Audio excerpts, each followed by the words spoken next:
Hello, everyone, and welcome to the Mathematic Foundation webinar, where we will be discussing ideas and strategies for eliminating gatekeeping in AP Mathematics.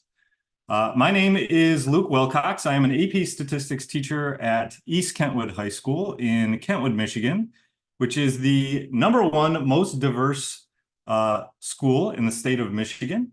I will be the moderator for today's webinar. I am joined by three incredible human beings who will be part of my panel today for the discussion.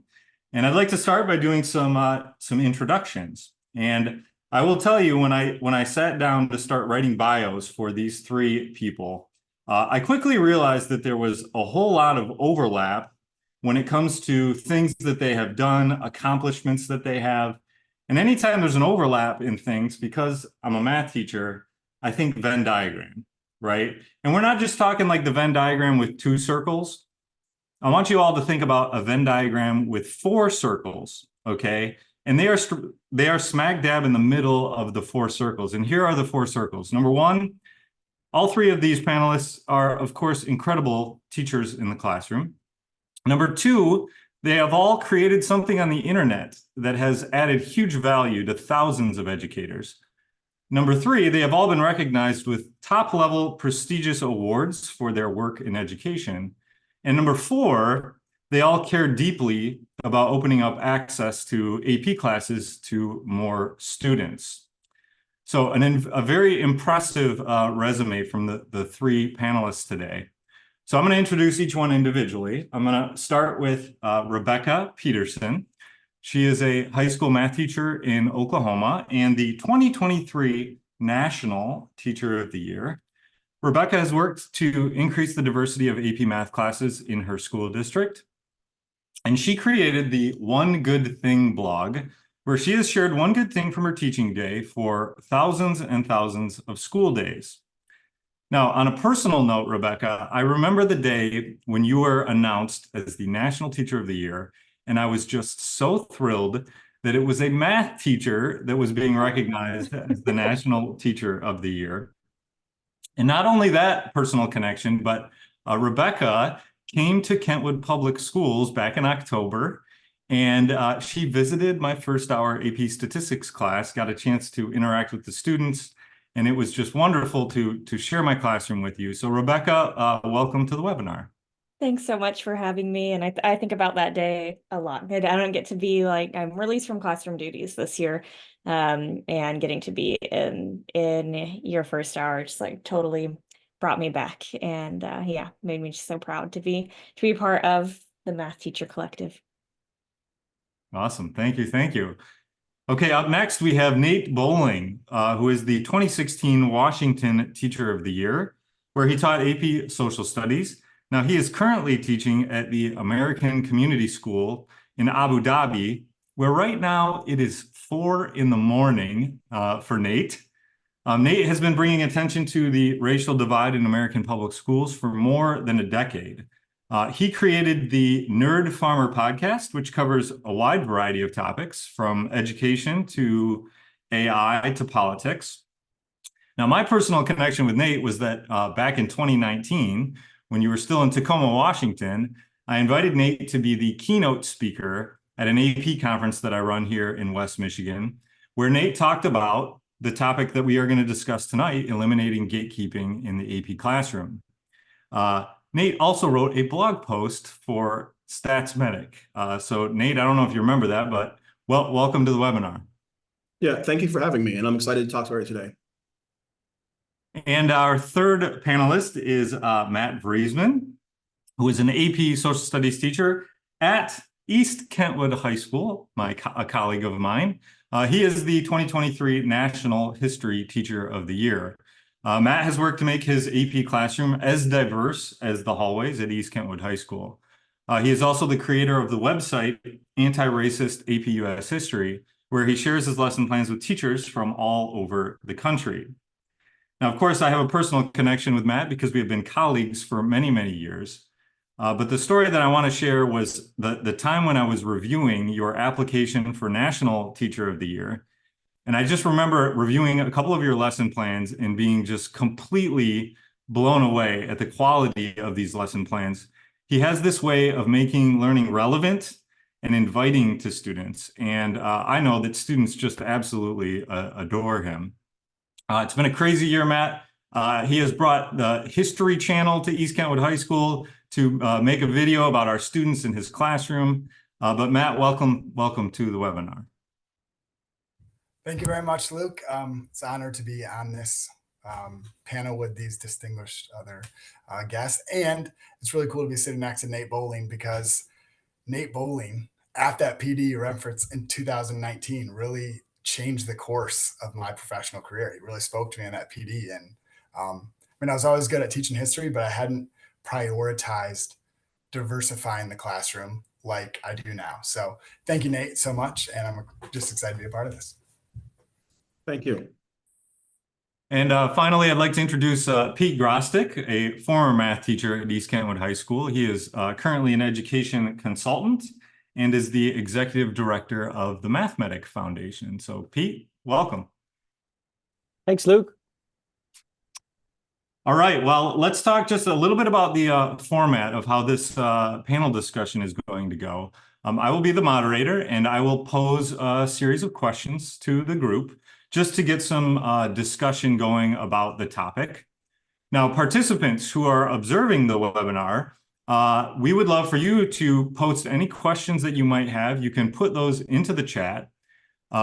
Pete Grostic is going to be watching the chat. He's going to curate that list. And then later in the discussion, Pete, I'm going to hand it over to you, and you can pose some of the questions that you are seeing from some of the participants here.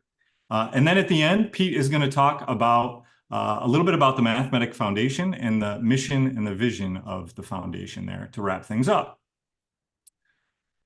So I think let's jump right into it here, panelists. So my first question is that I know you all, and I know that each of you has a story that relates to this idea of gatekeeping for AP classes. And I'd like for you to share that story. What is your story that connects you to this topic that we're discussing this evening? Rebecca, why don't you go ahead and start? Sure. I think there's actually a fifth circle that connects us all, and that's that we've all lived in foreign countries outside of the United States, right? Yeah.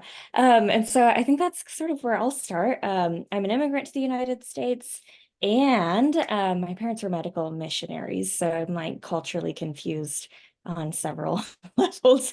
But so I grew up living kind of all over the world, which I'm so grateful for now as an adult.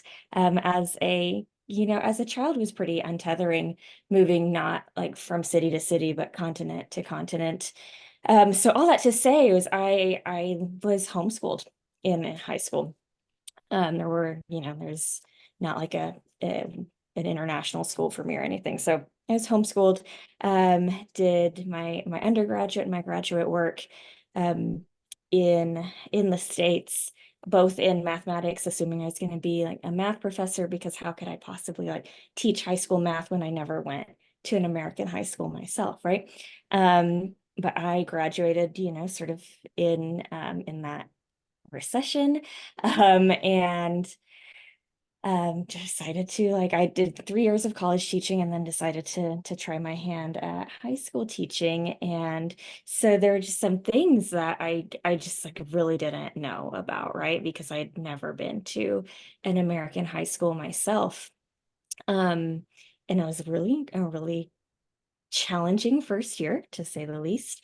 But I remember my first year I was teaching Algebra 2 on level and pre-calculus. And I remember telling my principal that like my Algebra 2 classes looked like, maybe they use this saying too, like looked like the hallways, right? But my pre-calculus classes did not. And so I was just saying like, what's again, like I have no real knowledge of American high schools, right? I'm like, hey, principal, like what's up? Why is this going on?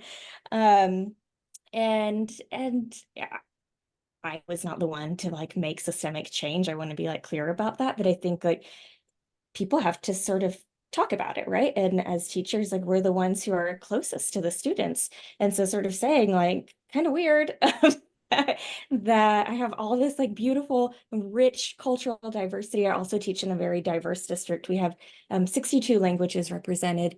I have this rich diversity in my Algebra 2 class, but not in my pre-calculus class.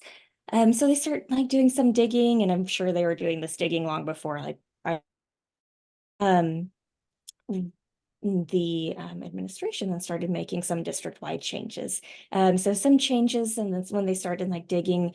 It's like we're not going to have, we're going to have multiple on-ramps into sort of these advanced, what we call advanced classes, math classes, right? And so it's not just going to be a test, and they're not going to have to just take it one day, right? We're also going to look at how have they done historically, and what do their teachers like who know them best, right?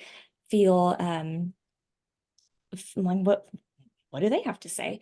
And we also started eliminating like all these extra things our students were doing at home, because particularly in elementary and particularly in my district, where we have so many languages represented and so many people who did not go through the American school system, right? It really puts our students at a disadvantage when maybe they're not speaking English at home, right? So they don't have that support that, like, say, our son does, right? When he has parents who not only speak English, they know the system really well. And so they started making these, like, honestly fairly small changes.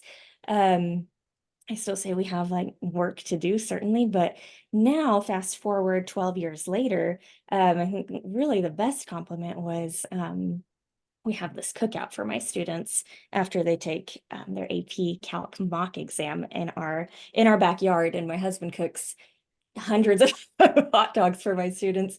And after they left this last time, he said, you know, that is the most diverse group we've ever had in our home. And so for him to see that, and because I had been seeing it, right, sort of gradually throughout the years, but for him to say, like, we're doing it, you're doing it, you know, that that now in AP Calculus, my classroom there looks like the hallways is really encouraging, really encouraging. Awesome. Thank you, Rebecca. Lots of similarities between your school district and Yeah, our I think colors that's are the why same, you our wanted, mascots are similar. yeah, that's wonderful. Well, thank you for sharing that story. Nate, I'm going to go to you next. What's your story that's related to this? I have to date myself here, and because in this year we're celebrating the 70th anniversary of Brown versus Board of Education. When I was finishing my undergrad degree, it was the 50th anniversary. And so as part of what we did in my undergrad program, we visited schools. And I would visit these schools and walk the hallways. And we're living in this era when like schools are supposed to be integrated. And I was finding the same segregation she was talking about. I would walk down the hallway and I would see a student body that looked like my city. And then I would turn right and everything would change. And I was in the honors hallway. And that always bothered me to see even back then. But it wasn't until I became the state teacher of the year and started visiting schools across my state and seeing the same thing manifest time after time with linguistic minorities and ethnic minorities that I really decided to start like chirping about this a lot and writing about this a lot. Like in the big scheme of things, we are all part of a democratic society together in the United States. And I'm somebody who's an interloper in mathematics with you all today. Like I teach AP Comparative Government Politics, AP US Government Politics, and World Geography. But the students that I'm teaching in those humanities classes and the students teaching in the math classes are the same people. And so it's always been important to me, like you're going to hear that language that the AP classes should look like the hallways. And that's language that I've been saying since 2015, at least. Like it's incumbent on us as educators to do the right thing on behalf of our students, because the system as constructed is not interested in doing the right thing, it seems, in too many cases. And so that's always been a passion of mine since 2004, that I want students to have access to rigorous curriculum, and I want students to have access to advanced coursework.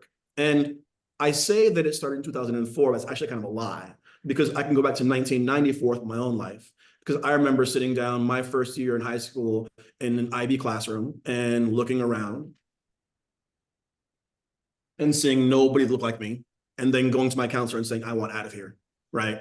And so I don't want for students who are walking the hallways of my school here in Abu Dhabi or my old school back in the United States to have that same feeling. And so if we have these courses available, these courses should be available to all students. And that's something I'm very passionate about and will advocate for loudly today and kind of forever, honestly. Yeah, Nate, this idea that, you know, I've heard you saying for over a decade now, this make the hallways or make the AP classrooms look like the hallways. I think you're going to get a nice little story here from Matt, because I know that resonated with him. So Matt, can you share your story? Yeah, absolutely. Yeah, so that phrase is a phrase I use now all the time, and I had not heard that phrase until I heard Nate at that PD back in 2019. Make your classroom look like the hallways. So I teach U.S. history, and my website is Anti-Racist A Push. And that work started in grad school, where I was doing research in U.S. history, specifically Black political history of the early 20th century, and just time and again, my grad work was not reflecting AP US history curriculum. And it eventually got to the point where it was like, if I'm teaching this lesson, if I'm teaching this, essential knowledge, must know, key concept, whatever we called them at the time, I'm not even teaching US history. I'm literally teaching racist mythology. And so just my work in grad school was kind of like a final push to take a really hard look at my curriculum. And I just started using some of my own research to make the AP US history DBQs. So I've always in my career been very interested in making sure that all students in a social studies class are face to face with the facts of systematic racism in the United States. Because we know that in our democracy, when asked, Americans tend to look at the gaps in opportunity and achievement. And one poll that came out a few years ago, Pew Research, said that only 30% of Americans thought that race had anything to do with the wealth gap in the United States. And that's a pretty shocking number, especially when you go through US history, not necessarily high school US history curriculum, but grad school, like actual professional historians. And you realize that that's just incorrect, right? We have a incorrect understanding of our society. And so my whole goal in the classroom is to empower students with the knowledge that things didn't have to be like this, right? That when we look at our society, I live in Grand Rapids, Michigan, so Kentwood is where I teach.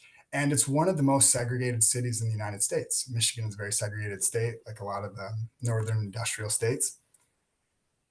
And when students come into the classroom, they kind of have this assumption that things are the way that they are, right? I've actually found high school students like to say that a lot. They feel, I don't know, it makes them feel smart or something like that. Like, that's just the way it is, right?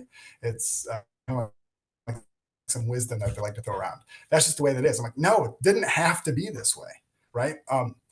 And hopefully to empower them to realize their own agency within our community, to be the decision makers, to help start to dream about what type of society they want to build. So this was always a part of what I did. And then, I realized obviously that there was a problem with my AP classes being less diverse than my on-level classes. But it was like, man, the system, I'm trying to fight the good fight. And then I heard Nate Bowling. And I don't know, there are a lot of PDs I've been to that haven't had such a big impact. I haven't been repeating for 5 years. But Nate Bowling, I felt like you were looking just at me. There was a large audience. Probably don't remember me. I think I said hi afterwards and thank you. But Nate said, no, this is a choice that you're making. You need to prioritize this. And the thing that really hit me, because I have a lot of pride and I'm really competitive. And so, of course, I knew my yearly AP averages, and I was very proud that that was going up. Of course, I'm never going to tell a kid, no, don't take AP. It's not for you. I wouldn't say that. But Nate said, hey, if you know your AP average right now and are really, really concerned about it or proud of it, you're probably perpetuating. I don't think he said probably. I think he said you're perpetuating the opportunity gap. Those words just stung. And he said, we have to make sure, like, you're not successful if your rooms don't look like your hallways. And at that point, I was like, I was a pretty successful teacher. Students liked me. My students did well. But he gave me a new success metric that I literally just kind of on the spot. I had some brilliant colleagues, and I said, okay, this is it from now on. We're going to make sure that the people of our community, all the students in our community, have access to this rigorous class and have access to the fruits that AP offers. And we've made that our goal. And I always was passionate about this, but Nate said, no, this is on you. And since Nate said that, we've had a 300% increase in enrollment in AP history classes of Black and Brown students. So thank you, Nate. Your words are powerful and literally why I'm on this panel here today. So yeah, thanks. Thanks, Matt. And I can attest to that. I know that the gym on AP exam day for U.S. history, the gym was completely full, which is something to be proud of, Matt. So very, very cool. Very cool. Okay, I'm going to transition us now to thinking a little bit about some maybe sort of like specific examples of gatekeeping, like reasons why our classrooms don't look like our hallways. And in my own personal experience, I remember early on when I was teaching AP statistics, I was in maybe my second or third year, and we were reviewing the course guide for students. This is the guide that students use to help choose what classes they're going to take the next year. And somebody had written up the thing for AP statistics, and I read it, and it described AP statistics. And it said prerequisite, a B+ or better in pre-calculus. And I thought to myself, now wait a minute. When I think about AP statistics, you don't really need pre-calculus to be in AP statistics, and you certainly don't need a B+ in pre-calculus. And so for how many years had that thing being in the course guide, had that kept students out of the class? And so, we worked to remove that prerequisite from AP statistics. So just a simple example there. But I'd like to get some ideas going on other examples. So, Nate, I'll start with you. What are some other common forms of gatekeeping that you see in, math education or education more generally? And specifically, how does this intersect with race, gender, SES, neurodiversity, linguistic diversity, and ability? So Nate, I'll start with you. Well, it starts where Matt was talking about the culture that we want in our classrooms. And so I want to talk first to this kind of pass rate thing and why it's pernicious. If there's an administrative or teacher focus on pass rate, that is rocket fuel for gatekeeping, because in order to raise that pass rate, you become more selective with who you enroll in the class. And so at my school in Tacoma that I worked at, what we would always do is we wouldn't worry about pass rate. We would look at the total number of kids enrolled and total number of kids passing the course. And so our goal was never to get 85, 95%. Our goal was to increase the number of students enrolled in the course, increase the number of students taking the exam, and then increase the number of students passing, the total number. That's a much more important number. And so at my high school, which was the lowest income high school in the county, we would have 100 kids enrolled in AP government, and the pass rate was who cares, right? But what was happening was more kids at that school were passing the AP exam than any other school in the county.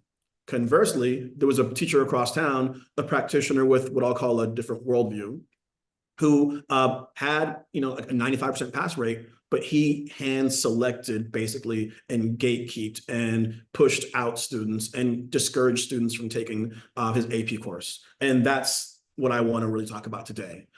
You mentioned the prerequisites of having like a B+ in pre-calculus.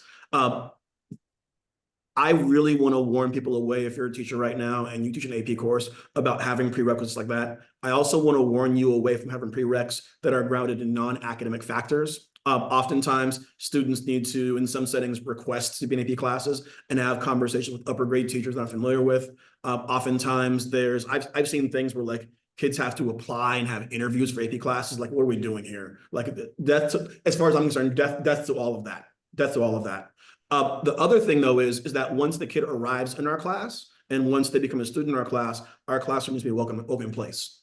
And so if they're walking into the classroom and they're seeing no one like them, they're seeing their socioeconomic status not being validated, not being recognized, not being represented, they're hearing discourse that is classist in some ways, that's going to be an unwelcoming space. And so for me, it's kind of threefold. It's one, it's changing our vision for what it means to be successful in the program. Like pass rates are not the way that we should be focused on looking. Like that encourages elitism and filtering. And then number two, we need to be thoughtful about what we do in our classroom with our practice and making sure our classroom spaces are welcoming and making sure that people who are neurodivergent, who come from immigrant backgrounds, who are non-language speakers, are able to access curriculum. And then the last thing, and this is where I get in trouble, one of the things I love doing is I always get invited to speak places, but never invited back. So we need to be thoughtful about who we select to teach AP classes and what they're going to do in the classroom. Far too often, in too many cases, the AP classroom is the place where I'm not going to be ageist here, but where somebody who is very stuck in their ways has been doing the same thing for a very long time. And in being stuck in their ways and doing things for a very long time, they're doing what works for them and not what works for students. And so I think that's really the key, is being thoughtful about who we put in these classrooms, and then them being thoughtful about who they put in front of them as teachers or as students. The other thing that I think about is, in the big scheme of things, like somebody told me one day that my job as a teacher is to replace myself. And so the school that I worked at, Lincoln High School, I worked for a decade. And about 8 years into my career, Corey Evans showed up. And Corey was a kid who was in my classroom, who had gone through my AP program and then became my colleague. And that's the real sauce right there, is if we can get people who have come through the systems we're working in and who share the values that we kind of have within those systems about inclusion and about equity in front of classrooms, it's a real game changer. And so like the last part is being thoughtful about who we're putting in these positions to teach the classes, because somebody who the gates were removed for is far less likely to try to build gates back up, rather than somebody who basically has been allowed or who's had the permission of the administration to set up their own fiefdom for over a decade in a place. And I'm cautious about this because, like, I'm 44, I've been in the game for 18 years, but like, this is not about old teachers not knowing or not doing, it's about old mindsets. And that's the real thing here, is we need to shift our mindsets about this. And like that, again, back where I started, that pass rate idea, that has to go. It should be about equity and access. We should talk about total numbers enrolled, total numbers passing. Like, the vision, I would way rather have what was said before. I'm pointing to that, he's in that corner on my screen at least. That gym full of students taking the exam, okay? And then a pass rate of, hell, I don't care, 25%, 30%, who cares? Then 15 kids taking the exam and 100% pass rate. That's a no-brainer to me, and I wish it was a no-brainer to other adults.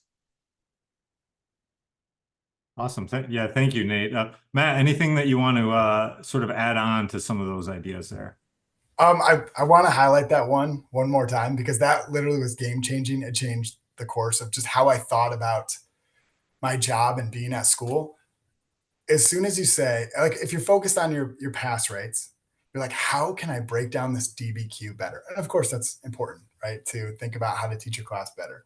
But the second we switch over to how can we get as many kids in this community as possible AP credit, it literally changed our entire approach. And I don't know, it sounds maybe simple, but just like all of it's like, oh, just that mindset shift. And we started changing everything. So one thing we know that is a gatekeeper, I don't know, yeah, this counts, is racial inequities of the past, systematic racism, because we know the AP digs into this, the College Board, and they're trying to figure out what's going on. And they know that students take AP classes because they have a friend who took AP classes, or they have relatives who took AP classes. That was like the number one reason why students took it. Not because they're like, well, they're breaking down the options for their future and they wanted to go into this field. It was like their friends. AP was something you did, or it was something you didn't do to students. And that's how they were approaching it. And because of past inequities, right, we're fighting uphill battle, because AP classes are way overrepresented. White students are way overrepresented in the classes. So if you just kind of go with the status quo, if you just follow the path that has been laid out for us, and I'll try to be more creative this year and teach the DBQ better, and I hope systematic racism unravels itself, then you're not going to. And as soon as you're like, okay, my goal is to get as many kids as possible in this community sitting for an AP test, you just start literally getting out in the community. For a few years, especially every time that there was some type of student thing, we had a booth for AP history, and we had posters that were celebrating the diversity of our district and our community. And kids would just come, hey, what's this? Like, why do you got Tupac on this poster over here, guy? And we just start talking. And all of a sudden, it was like that simple conversation. And one thing we do a lot of is we ask students, like, hey, why haven't you taken more APs, right? Especially like African-American students who are a senior taking their first AP class. We'll ask, why didn't you take more AP classes? Or a student who is, signed up for my class the first time around, and they'll say, either no one told me about AP classes, no one said I should take it, and I never saw myself as an AP student, and no one told me to. And it is as simple. I have this student who's going to take her third AP history class with me next year. And her reply was, why are you taking some AP classes? She's like, oh, well, I was in 8th grade. Vriesman came and just was yelling at us on stage telling us to take AP. So I just did it. And it was like that simple of a step, but kind of following the status quo in and of itself is gatekeeping. You have to be aggressive. You have to prioritize making your classroom look like your hallways. And if you do, you can enact change in your school. A lot of change, and pretty quickly. Awesome. Thanks, Matt. Yeah, there's some sort of practical ideas that you're sharing there with the group about ways that you have, broken down this gatekeeping. I know that, in education, a lot of times, administrators, yeah, go ahead, Matt. Sorry, I forgot one. I was getting to the practical side, but now we started this approach, and one thing I did want to mention. So the first time we just got a whole bunch of kids, like all of a sudden we went from 4 AP sections to 15 AP sections pretty quickly. And the first hurdle in that first week of school, we were meeting all these kids. We were so excited. And then we're like, all right, everyone get out your summer work. And all of a sudden, my first interaction was, I'm so glad you're here. High five. I'm Mr. B. It's going to be a great year. Where's your stuff? Oh, sorry, you already have an F. And they're like, what? Right? They hadn't been in an AP class before. The friends hadn't been in an AP class, or the first in their family to be in an AP class. So the summer work thing was getting in the way of a lot of student success. And then we just had to look at ourselves and say, like, okay, is it possible to do this year without that assignment of outlining, the first chapter? And our answer was yes. And that had a huge impact too. So I found summer work to be a pretty big gatekeeper, even after we had taken all these other steps to try to diversify the class. Yeah, and I'd have to second that, Matt, because that was a thing when I first started teaching AP stats. It was like the culture of AP to give summer work, and I think, at East Kentwood High School, that has definitely sort of fallen to the wayside. And I think that's been good for our students. Okay, I'm going to transition now to thinking about, some more sort of solutions to this problem that we're discussing here. And we know that a lot of times, especially administrators, they're looking for some sort of silver bullet that will fix all of these problems that we're noticing.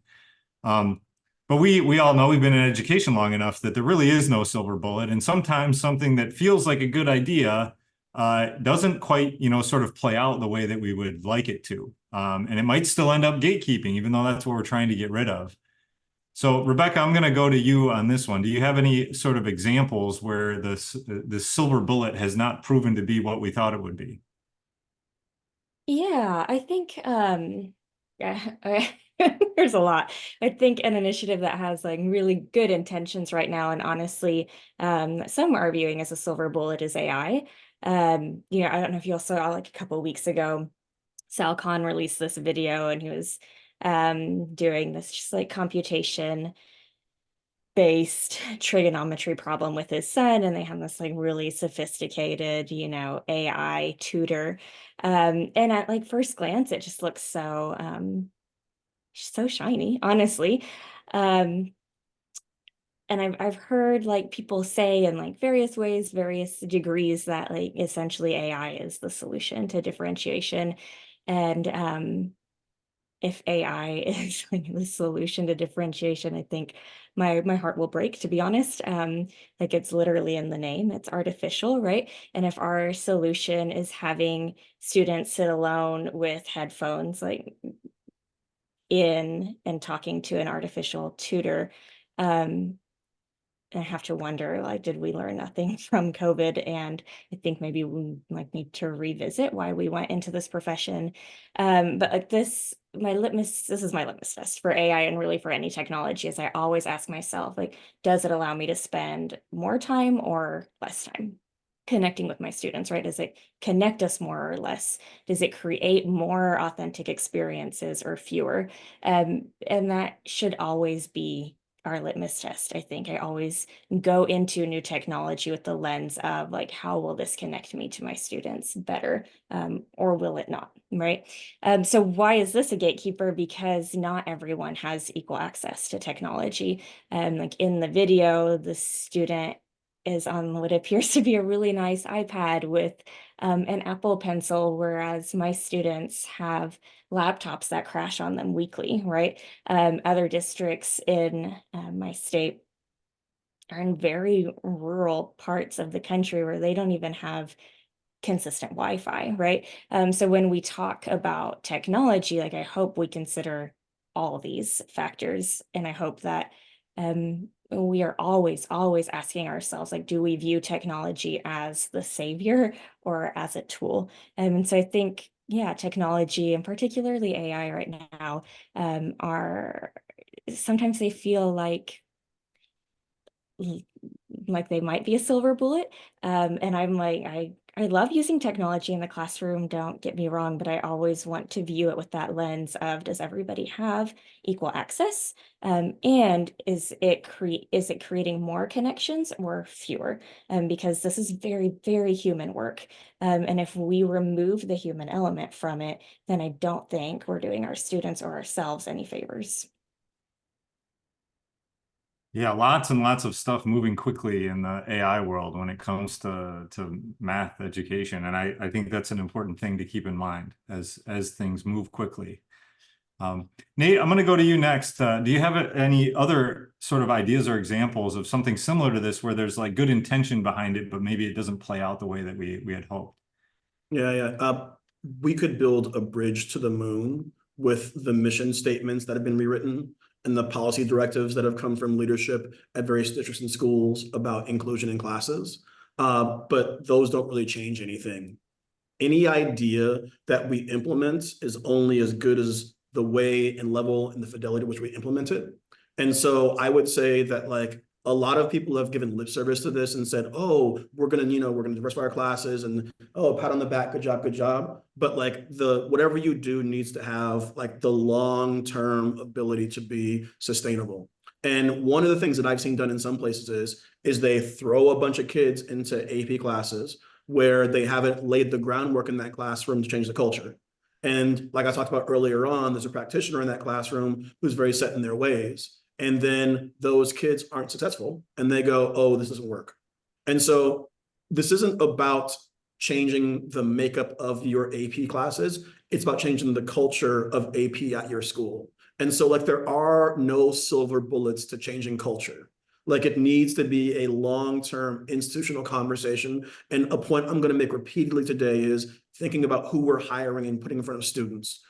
It's interesting. I've been having this talk with a lot of folks for a decade. After a decade in the classroom, some of you all are now department heads. Some of you are now on interview panels for schools when you're interviewing counselors and teachers and maybe hiring administration. There's no silver bullet for this. This needs to be like embedded in the work that we're doing. one of the questions that's asked of colleagues in job interviews should be like, what is your philosophy for coming to a math department on AP inclusion? And not only if you're going to be working in a high school, but like if you're working in a middle school, because the patterns are set in the middle school that feed the high school. Like these need to be like long-term cultural conversations about this. There are no silver bullets out there. We're not going to AI our way to it. We're not going to chuck kids into the deep end our way into it. Like it really is about changing the culture of our AP programs. Awesome. Yeah, thank you. Thank you, Nate. So I think a lot of these ideas we've been discussing so far in terms of solutions, some of them are sort of systemic, some of them are like at the building level. But I think that, most of the people that are here in this webinar right now are teachers. And, we need to think about how we are having an impact on this idea. And so, Matt, I'll go to you with this one.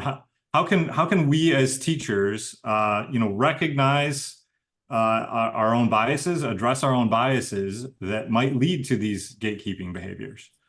Yeah, well, I know it's been said a lot, but first thing is get over yourself and your AP score, and the idea that you're trying to protect that is going to make an impact.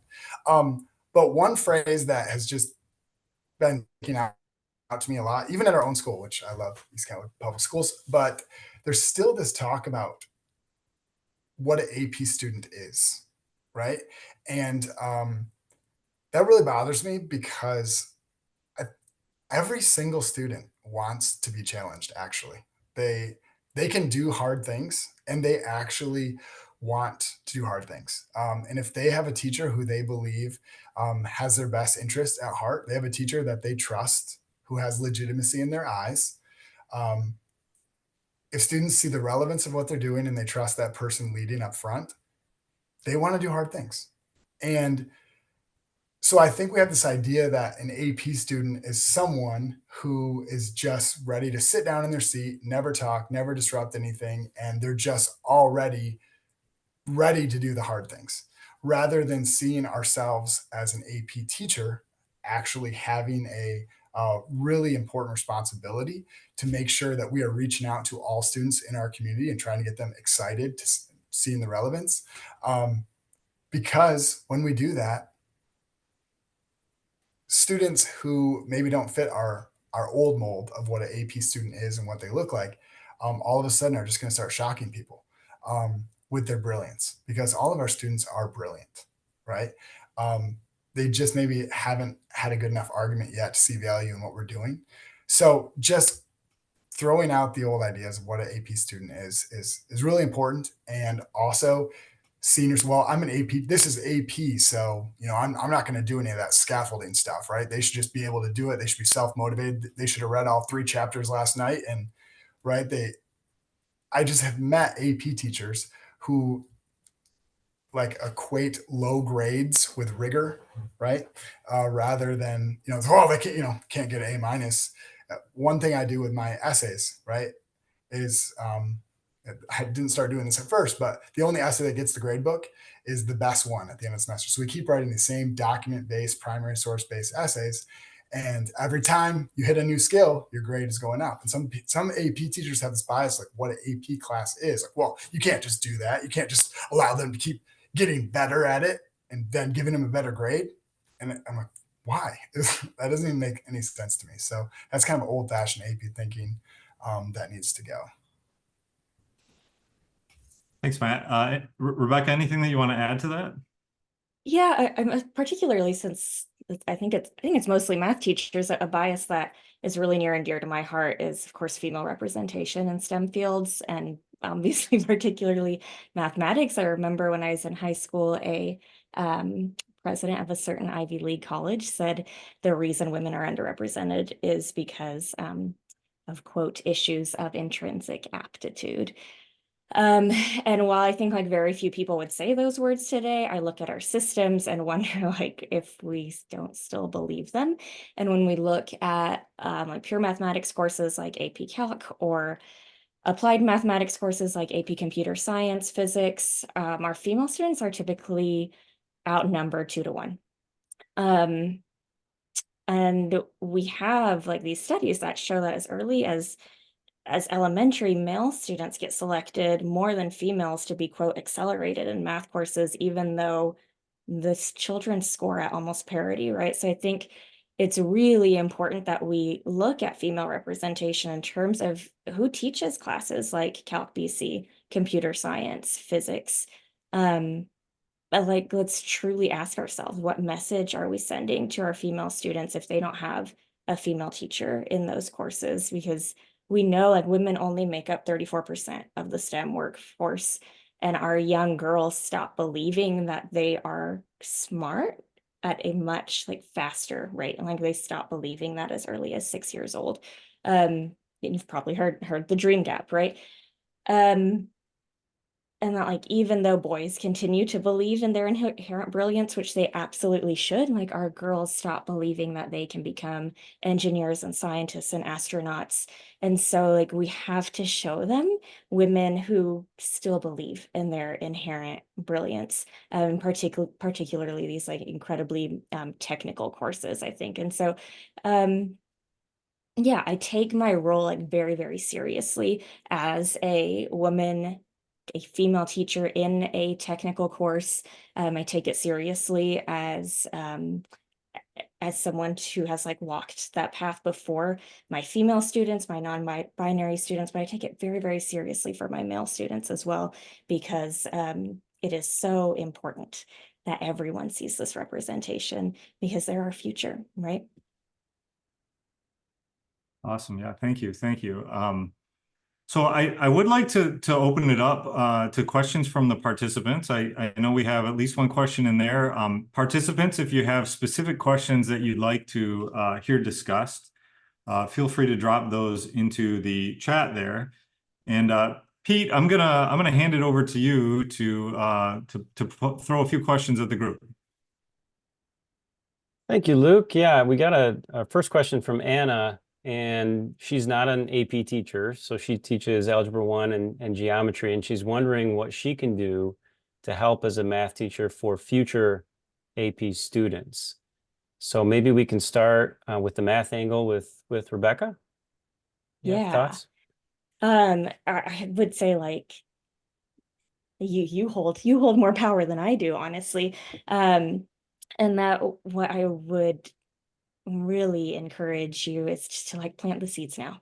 Plant the seeds now. That's again, especially for our young girls who are oftentimes like they may not have classes that where they see a lot of people like them like in the future. But if we plant these seeds now of like, I say that all the time, like I had a teacher in middle school tell me, Rebecka, math is your superpower. And so like I held on to that. And those words, like they affirmed me, but they protected me as well. So that when I heard these like outlandish statements about intrinsic aptitude that apparently my male counterparts had that I didn't, like they bounced off a little bit faster because I had like an incredible Algebra 1 teacher, right? To like plant this seed in me and tell me from an early age, like you can and you will. And so I think like, you know, you hold so much power as an algebra, as a geometry teacher, to just continue that that hunger for mathematics. I see like our English, and this is not a teacher issue, this is a system issue, but our English teachers tell our kids all the time like that, kids who are like, I just don't really like to read, they always respond with, we just haven't found you the right book yet, right? And I wonder like, what would it look like to create these systems in mathematics where we as math teachers can say to our kids who are like, I'm just not really a math person, right? We can say, we just haven't found you the right problem yet. And that is like my hope and my dream for the American math system, is that we can get really granular about what our students truly need to graduate from high school. And then beyond that, our students should have voice and should have choice. And maybe like, you know, maybe not everybody needs to know how to solve a logarithmic equation and graph a rational function and identify a conic section, right? But building that like that foundation of really good mathematics and affirming their math brilliance, I think, is a huge step in getting more students into whatever math class that they want to be in. Yeah, I really Thank like you. that. I like that analogy with our ELA friends about, not having found the right book yet. Hey, Luke, I seem to remember, I think you've fairly recently taught some non-AP classes coming out of COVID. Is that right? Do you have anything to add there for a non-AP teacher? Yeah, I mean, I think back to even what Matt said about going to, to 8th grade. Like a lot of times kids, just like Rebecca was saying, they don't take an AP class because they didn't even think about it. They didn't know that that was like an option for them. And so even just like showing students what the paths are, like when you leave this class geometry, here's where you can go. And then here's where you could be the year after that and the year after that. And if you give them a path which takes them to AP, like take Algebra 2 next year, and then you can take AP Statistics. If they see that path, of course, they're going to be more likely to take that course. So I do think, sort of similar to what Rebecca was saying, it really is about making sure that kids know where they're headed and feel like they can do it, like they belong, like it's something that they could accomplish. Yeah. Thank you. Yeah, we got a couple other questions. Yeah, Matt, go ahead. Yeah. That's just I think that's one of the most important questions. I'm so happy that you asked that because it can't really, I've been talking about, I heard this brilliant guy, Nate Bowling, speak one time, and then I, got passionate about it, but, which, that did happen, but without a whole school system believing in that vision, it can't really get done. So one thing that I would tell other AP teachers to do is make sure your friends, like you got to go out and meet all the teachers at the level that was, the previous year. And then you build that relationship, you talk to them about, and I know I have at least some teachers in the district just saying, you're going to love this. You're going to do this in AP US history next year. And just having that system wide approach is so important because when kids know that it's an option, they choose the option. So great question. I think we might have time for at least one more. So Melissa asks about suggestions for dealing with harsh political realities. We talked earlier about the need to kind of change culture, and it's a long-term play. But what about places that don't seem to want to change culture? So she says she's in a very diverse district in a very conservative county. She feels kind of hamstrung where she is in terms of changing culture. So Nate, are you willing to talk about that one for Melissa? Yeah, for sure. Okay, so I come from Seattle, right? And Seattle's a very different place than Texas. But I'm sitting here right now and I teach comparative politics in the United Arab Emirates. There's not a more conservative place. Well, there's a couple, but not many more conservative than here. And so what I would encourage Melissa to do is to think about how she can adopt the language and ideas we're talking about for the environment that she's in. And so I've said several times the idea of like inclusion is important here and diversifying our classrooms and our AP classrooms, but like that language may not be the language you need to use in Texas. But I don't think there's any argument against saying we want more kids having access to the most rigorous curriculum, and we want more kids having the opportunity to pass these courses, and we want more kids having access to AP. And so instead of talking about inclusion, you might want to frame it around access. The other thing I'll say is that educators often limit themselves for fear of getting their hand smacked, when in actuality, like we can push, make them tell you no. Like you push the practices that you think are right, and then make the administration tell you no. And if they tell you no, then you know what your limits are. But you never know what the limits are, and you never know how far you can push things until you actually push them. Rebecca, I saw you nodding your head along there. Do you have anything to add? Exactly. I mean, I think that is a really beautiful call to action. I think I also think that like our stories are so much more powerful than our opinions. So like if you can just, anytime I go in with a story centering my students, like, again, what's going on here? Like, why is it that this class looks so different from the other one? Oh, like what? So we only got the South elementaries up to pre-calc and calculus. So like, then what do we believe about our North elementaries? Like, do we really believe that?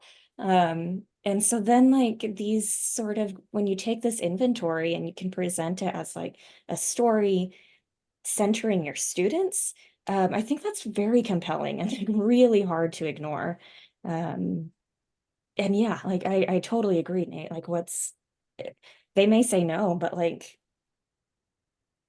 we have to try. Yeah.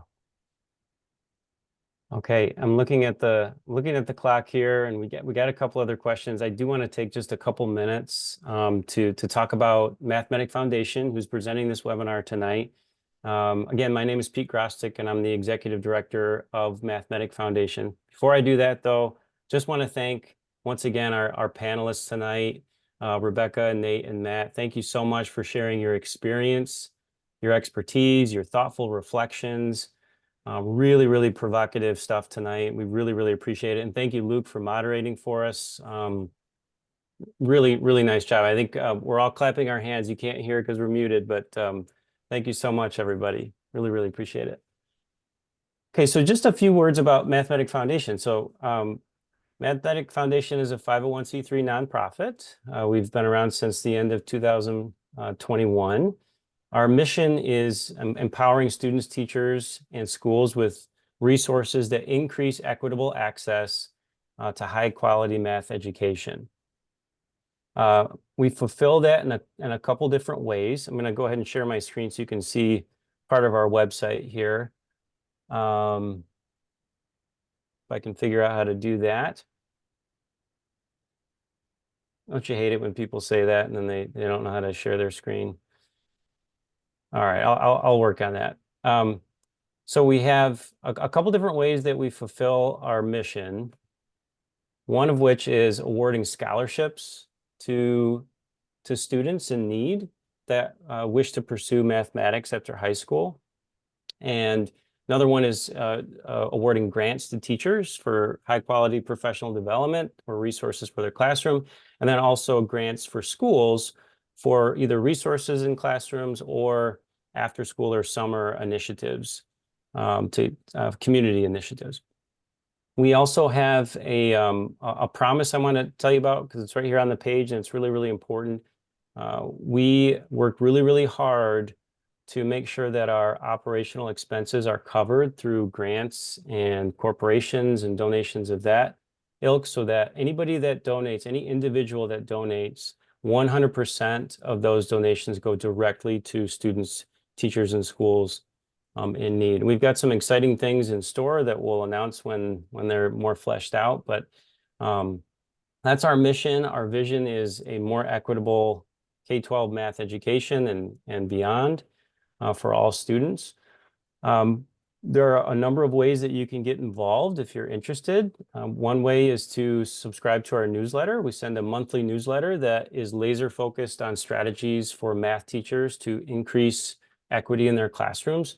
You can sign up very easily at the bottom of any of the pages on our website right here, just by putting in your name and email. We also host webinars like this. This is our third webinar in our short time existing. We plan to continue doing this. You can see our past webinars here by clicking on the webinar section under the Our Work menu. Last year's was about implicit bias. And the year before, we talked about equity in terms of experience first, formalized later. You can also get involved in our fall fundraiser. So this year, I'm excited to announce in the fall, we're going to be choosing a select number of students, all who are in need and who come from underrepresented groups. And we are going to, as Mathematic Foundation, commit a certain amount of dollars for a scholarship for them.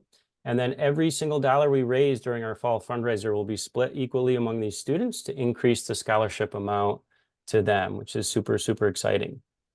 In addition, we have a Pi Day event that we ran our first one this past March 14th, and it was awesome. This is a Pi K virtual run. Anybody that registers, you pay $31.42, of course, and we will mail you a Pi Day shirt and a Pi Day finisher medal. The designs, we work really, really hard to make sure they're cool designs. And you can celebrate Pi Day with us, and also all of those donations will go towards students, teachers, and schools in need. And we've got some cool announcements for our 2025 Pi Day that we'll announce as well as we get closer to that event. I will follow up tomorrow with an email with the recording of this webinar. So you'll have that, as well as a few of the points that I just talked about here. So again, thank you so much, attendees, for coming. Thank you to our panelists for being here and sharing your wisdom with us. We really, really appreciate it. And we hope to see all of you involved in the future with Mathematic Foundation. Thanks, everybody. Thank you. Thanks, Pete. Go make good trouble.